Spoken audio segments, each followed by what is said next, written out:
hello everyone. Today we will study the concept of momentum. ठीक है, momentum काफ़ी easy topic है but there are certain types of confusion. बहुत सारी इसमें कन्फ्यूजन आप लोगों को हो जाती है but we need to understand it in a very efficient way. आपको मैं बहुत ईजी वे में समझाने की कोशिश करूँगा. बहुत सी सारी चीज़ें जो मोमेंटम के बारे में आपको पता होनी चाहिए. पूरा का पूरा concept I try to explain in this video.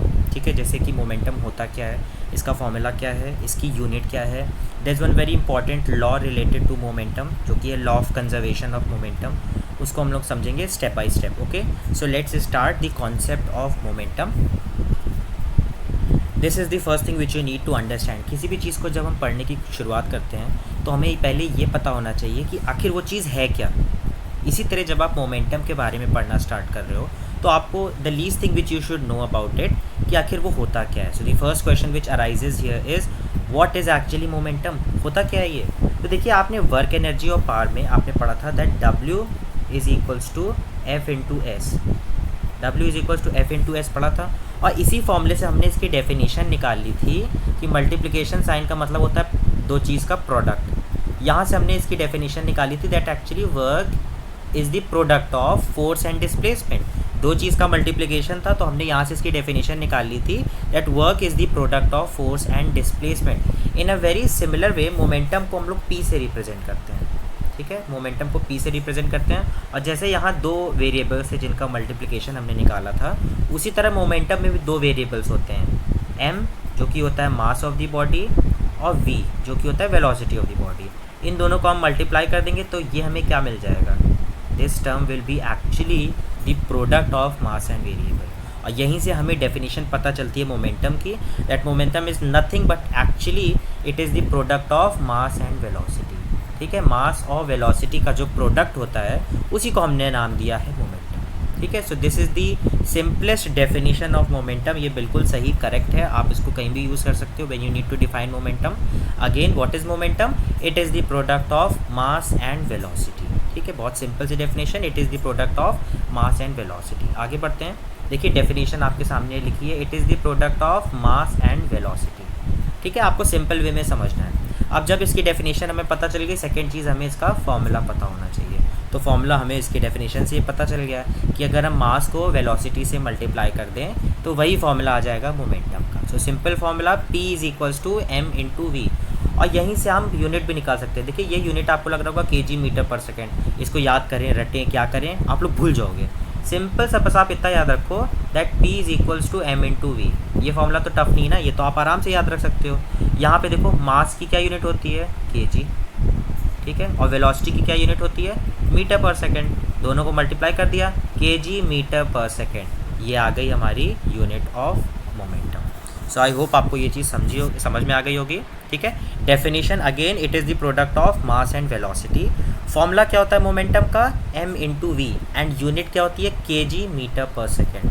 आपको ये सारी चीज़ें अगर पता है तो आपको पता चल गया अब कि मोमेंटम क्या होता है. ठीक है, let's move on to the next topic जो कि है बहुत important, law of conservation of momentum. देखिए, इसको काफ़ी बुक्स में कई जगह पे बहुत कॉम्प्लेक्स वे में समझाया जाता है but today I try to explain it in a very simple and efficient way. ठीक है, सिंपल से मैं तरीका आपको समझाऊंगा, आप एक बार में समझ जाओगे. बस इसको ध्यान से समझना. ठीक है, आपको कंजर्वेशन ऑफ मोमेंटम एक जगह मिलेगा जिसको हम कहते हैं कोलिजन. कोलिजन मतलब होता है टकराना. किसी भी दो चीज़ को जब हम टकराते हैं, कोई भी जब दो चीज़ टकराती है तो वहाँ पे law of conservation of momentum देखा जाता है. ठीक है, जैसे आपके सामने यहाँ पे दो कार बनी हुई है. सपोज़ ये कार इधर मूव कर रही है और ये छोटी वाली जो कार है ये इधर मूव कर रही है. ठीक है, जब ये दोनों कार टकराएगी तो दो चीज़ें होंगी. पहली चीज़, इन कार का कचूमर निकल जाएगा जिससे हमें कोई मतलब नहीं है. दूसरा, फिजिक्स की एक्टिविटी हम यहाँ पे समझते हैं, यहाँ पे मोमेंटम में कुछ चेंजेस होंगे और यहीं पे कंजर्वेशन ऑफ मोमेंटम का कॉन्सेप्ट आ जाता है जो कि कहता है momentum before and after the collision remains constant. मतलब कोलिजन के पहले जो मोमेंटम था और कोलिजन के बाद जो मोमेंटम था वो हमेशा रहा कांस्टेंट. इतना सा सिंपल सा लॉ है कंजर्वेशन ऑफ मोमेंटम का that momentum before and after the collision remains constant. ठीक है, इसमें बहुत सारी, कोई मुझे ऐसा तो नहीं लग रहा कि टफ चीज़ है जो आपको नहीं समझ में आएगा.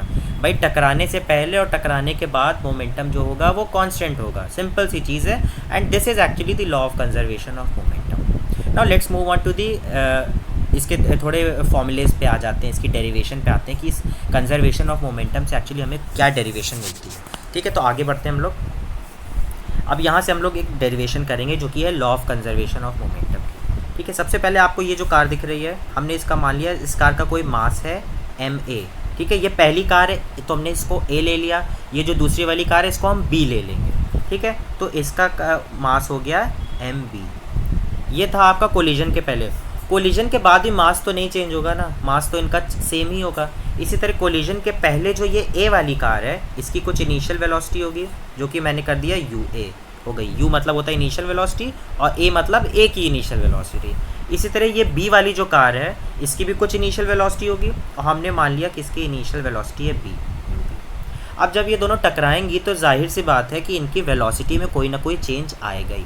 तो ये जो u वाली वेलोसिटी थी इनिशियल वेलोसिटी, अब इसकी एक फाइनल वेलोसिटी आ जाएगी जो कि होगा va, मतलब फाइनल वेलोसिटी ऑफ a। इसी तरह ये जो b वाली कार है इसकी भी एक फाइनल वेलोसिटी हो जाएगी जिसको हम लिखेंगे vb, मतलब फाइनल वेलोसिटी ऑफ b। ठीक है, इतनी सी चीज़ आई होप आप लोगों को समझ में आ गई होगी। अब हम मूव करते हैं आगे की चीज़ पे कि आखिर इस मास और वेलोसिटी की हेल्प से हम क्या क्या चीज़ यहाँ पे निकाल सकते हैं। तो देखिए, जब ये दोनों कार टकराएगी तो एक फोर्स आपका इस डायरेक्शन में लगेगा। ठीक है, ये कैसा फोर्स होगा, फोर्स F ए बी का क्या मतलब है, force applied by body A on body B। ये इस डायरेक्शन में फोर्स होगा। और ये जो दूसरी वाली कार है ये टकराने के बाद इधर फोर्स लगाएगी, इसका क्या फोर्स हो जाएगा, FBA, मतलब force applied by body B on the body A। और ये दोनों फोर्स होगा बाप का बराबर, लेकिन एक चीज़ इनमें डिफरेंस होगा। आप देख सकते हो इनकी डायरेक्शन, ये देखिए डायरेक्शन दोनों की ऑपोजिट है और डायरेक्शन को ऑपोजिट दिखाने के लिए हम लगा देते हैं negative sign.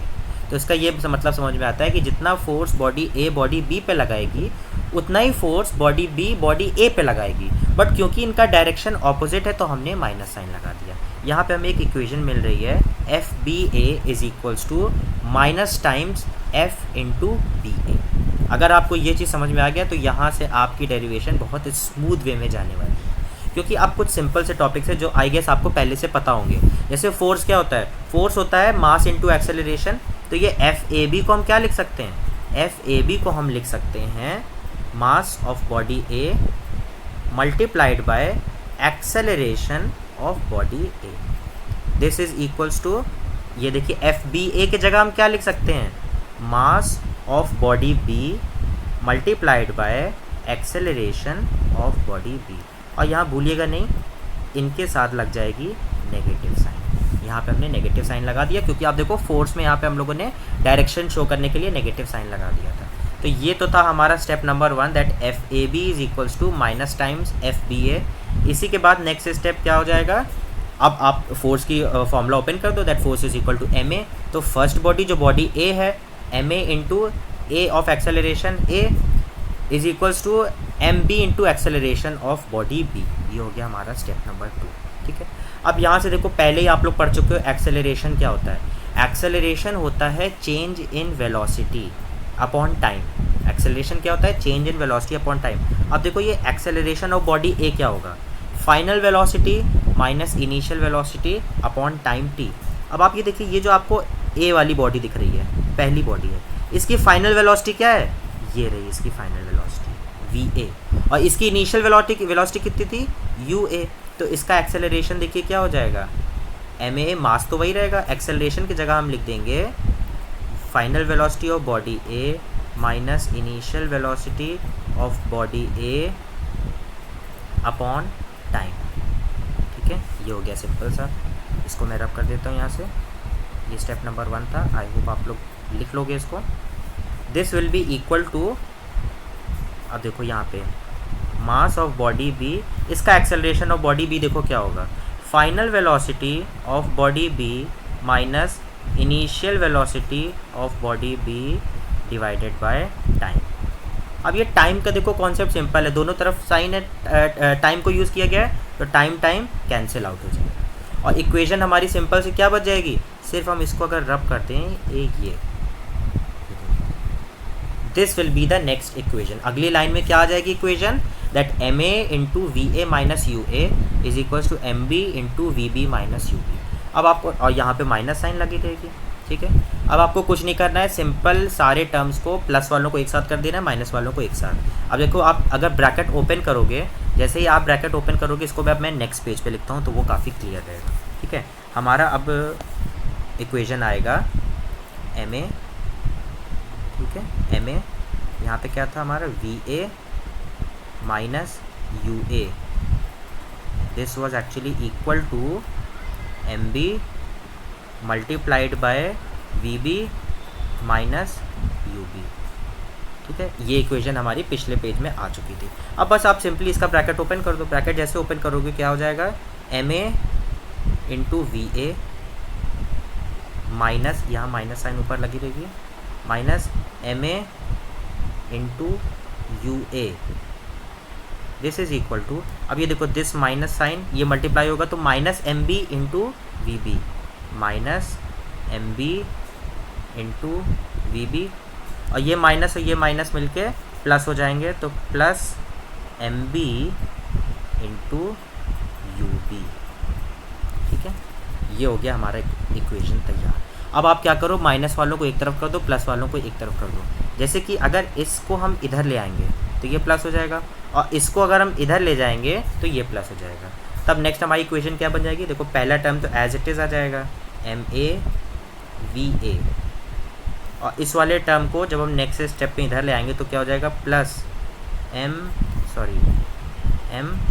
B v b, this is equal to, अब ये देखो इस वाले को हम उधर ले जाएंगे तो क्या हो जाएगा, प्लस में हो जाएगा ना, एम ए यू ए, और ये तो पहले से यहाँ पे है ही है, plus m b u b. अब देखिए, आप इस इक्वेशन को अगर आप ध्यान से देखेंगे तो आपको ये पता चलेगा, ये वी ए और वी बी यहाँ पे यूज़ है, मतलब फाइनल वेलोसिटी के, और ये यहाँ पे यू ए और यू बी यूज़ है, मतलब इनिशियल वेलोसिटी। तो initial velocity multiplied by mass, यहाँ पे initial velocity multiplied by mass, तो ये क्या है, देखिए दोनों का प्रोडक्ट क्या होता है, वेलोसिटी इनटू मास, मोमेंटम ही तो होता है, वेलोसिटी इनटू मास मोमेंटम ही होता है। नाउ सिंस यहाँ पे इनिशियल वेलोसिटी है तो ये हो गया आपका इनिशियल मोमेंटम, ये क्या हो गया आपका इनिशियल मोमेंटम, और ये क्या है, मास इनटू वेलोसिटी, वेलोसिटी कौन सी है, फाइनल वेलोसिटी, तो ये आपका क्या हो गया, फाइनल मोमेंटम, ठीक है। तो मतलब final momentum is equals to initial momentum, सिर्फ और सिर्फ आपको यही निकालना था। मैं फिर से इसको रिवाइज कर दूँ, फिर से अगर आप देखोगे यहाँ पे तो आपको कुछ नहीं करना है, आपने क्या किया, फोर्स लगाया था यहाँ पे, पहला स्टेप क्या था, F A B is equals to minus times F B A, ये आपका फर्स्ट स्टेप था। सेकेंड स्टेप में आपने क्या किया, फोर्स को ओपन कर दिया, फोर्स होता है मास इनटू एक्सेलरेशन, तो आपका ये वाली लाइन आ गई। उसके बाद आपने एक्सेलरेशन को ओपन किया जो कि होता है initial final velocity minus initial velocity upon time, time को कट करने के बाद हमारे पास ये वाली इक्वेशन आई। और तीसरी इक्वेशन में हमने कुछ नहीं किया, सिर्फ और सिर्फ ब्रैकेट ओपन किया तो हमको ये मिला। चौथी इक्वेशन में हमने क्या किया, रीअरेंजमेंट कर दिया। रीअरेंजमेंट मतलब सारे प्लस वालों को एक तरफ कर दो, माइनस वालों को एक तरफ कर दो, तो हमें फाइनली पता चला कि यहाँ पे इनिशियल मोमेंटम तो फाइनल मोमेंटम के बराबर आ गया है। और देखिए यहाँ पे हमारा लॉ क्या कहता है, momentum before and after the collision remains constant. सिर्फ और सिर्फ आपको इतना सा यहाँ पे कर देता है, इतना आप कर दोगे आपको मतलब आ गया, ठीक है। तो हमने पढ़ लिया मोमेंटम क्या होता है, उसकी डेफिनेशन क्या होती है, formula of momentum, unit of momentum, बहुत important law of conservation of momentum.